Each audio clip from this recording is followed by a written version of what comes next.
Moving up, the Huns. The Huns were tier 2 last time I talked about this. In my mind, they've gone from tier 2 to tier 1. I now consider them one of the god tier civs, and it's a mix of their early advantages and they're mostly the horse archer.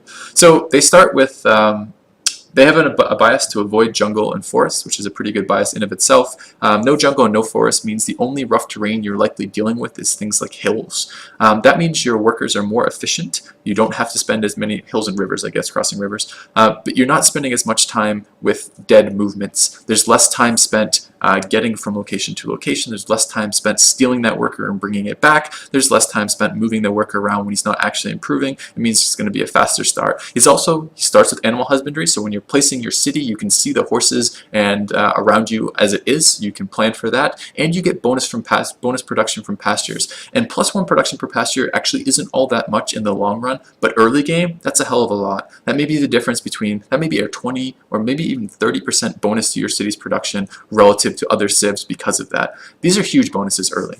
These are really, really good bonuses early. They make you faster with your tech, faster with your production, better at placing your initial city in your subsequent expands, and better able to utilize early workers from either steals or production of workers. Now combine that with two other incredibly game-changing units. The first of these is the battering ram. The battering ram actually is a warrior upgrade. It replaces the spearmen, so you can't build spearmen as the Huns, which kind of sucks.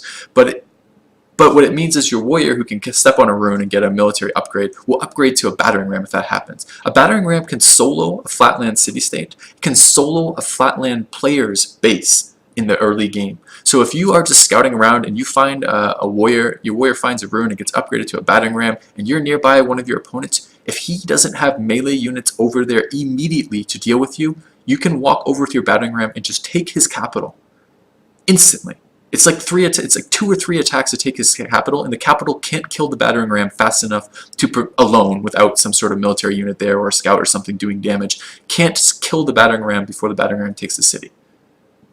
And city-states, same with city-states. So this is either a free expand off taking a city-state, a free kill of an opponent and capturing a second capital, which gives you basically double the land you should have normally. And this is just for this dirt cheap unit that you might just randomly encounter, get for free with your warrior.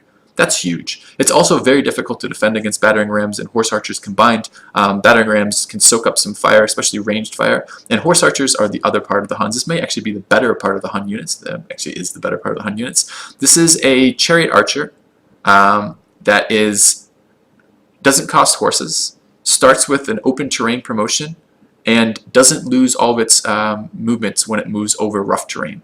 This takes away all the downsides. Chariot archers are already the premier unit in the very early game. In the ancient and classical era, chariot archers are the workhorses of military action, right? They're the units that are fast enough and mobile enough to actually stack up on areas. They're the type of unit that are going to conquer enemy cities. They're they're much cheaper relative. You can go watch my other videos to get a sense of why they're so strong, but basically is their bang for their production is very, very high.